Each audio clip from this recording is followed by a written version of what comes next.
September 24th, 2018, 7:36 p.m. I have just finished this cartoon. It only took an hour and a half, so today's video is kind of shortish. And apparently the cat does not like my guitar playing. He got out of the bed that he's made out of my gig bag. And he's thinking about leaving the room. I could totally relate on this subject. I started drawing this about 3:30, but then I stopped for a while to go eat something.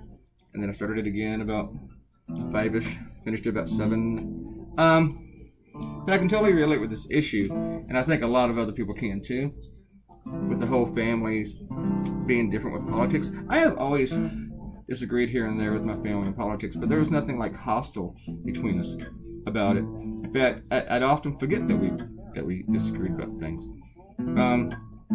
With my older sister, kind of started doing the Bush administration a little bit. She knew I was against the war, and then her husband, my brother-in-law, went to Iraq to work for Blackwater or something like that.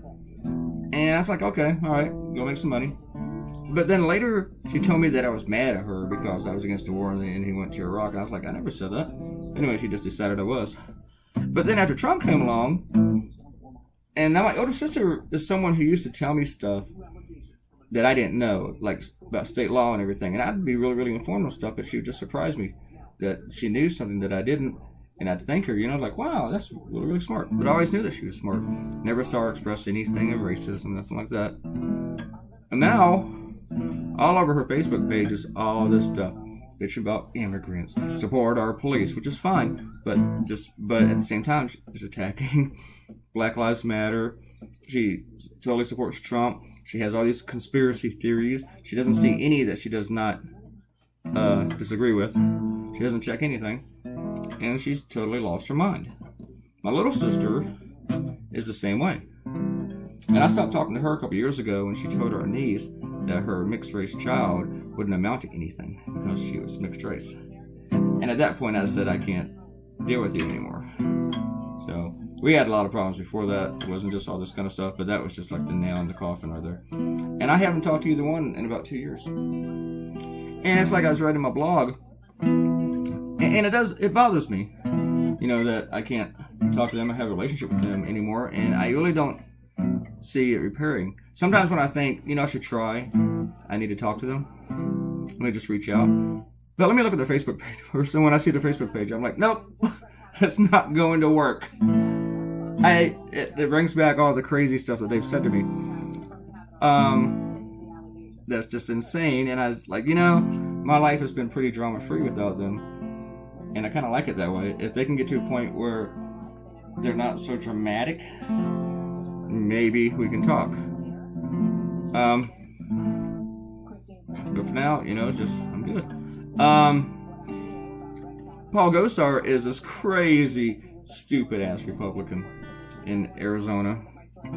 He blamed, first he's, he bounced around the conspiracy theory that Obama was born in Kenya. So, of course, he's going to be elected to Congress, re-elected and stuff. And he blamed George Soros for the violence in Charlottesville. He didn't blame Nazis, no. He blamed George Soros for this big-ass conspiracy theory that George Soros had paid for all the protesters to come there and stir things up. Because it was the protesters against the white supremacists who stirred everything up. Nice.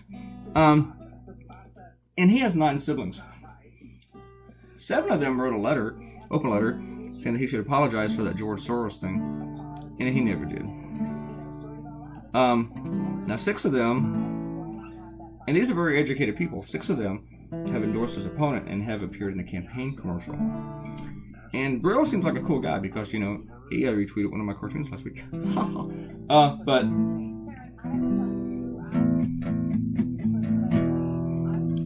and he followed me on Twitter too, so that's cool.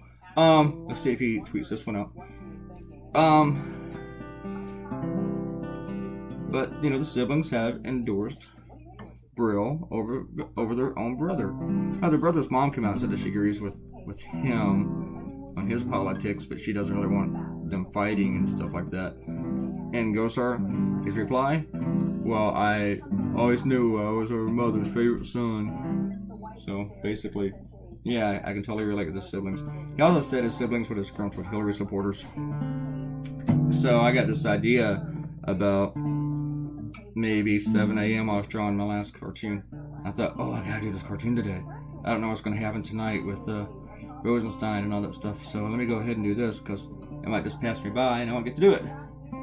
But after I do this issue, some other cartoonists are gonna take it on. It's kind of big news about the siblings and the commercial. I saw an interview with one of them today on CNN, and he said that he hadn't talked to him in a couple of years. It's a familiar story, and we're not the only ones. You know, I hear this from people all the time. So I think a lot of people are going to be able to relate to this cartoon.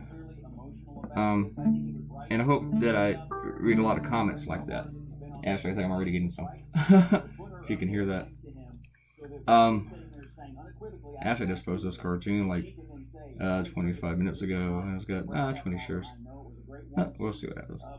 Quana just reshared it though. Hey, that's cool. And Quana actually said, this is on her Facebook, that she's never seen anything quite like this in politics before. Pretty bad when you get 6 against you and want to make an ad for the opponent. And that's the thing, you know. The majority of this guy's siblings are telling you don't vote for him. Vote for his opponent. And, you know, they don't love his opponent. And they might agree with him, but they don't love him. They didn't grow up with him. And I still love my sisters. I love them very much. But if they ran for Congress, or even if they ran for dog catcher, I'd tell you to vote for the dogs. Because I think they'd be very, very dangerous with any sort of authority or power or whatever. I kind of hope, well, they probably do. I don't know if they read my work at all. I mean, but I kind of hope that they read this cartoon and the blog. Just so they know that how crazy I really think they are, but they probably already knew that anyway. So, I doubt they listen to this. Also, though, I think that if they see it, it might be really, really hard for them not to comment. So that'd be funny.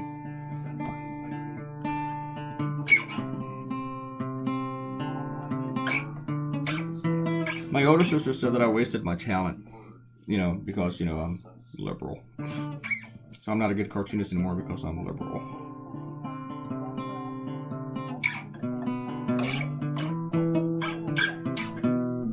But they probably think Branco and Garrison are good political cartoonists. If you have not seen their work, go check it out. I'm not going to put up a link for it. I'm not going to help those guys out, but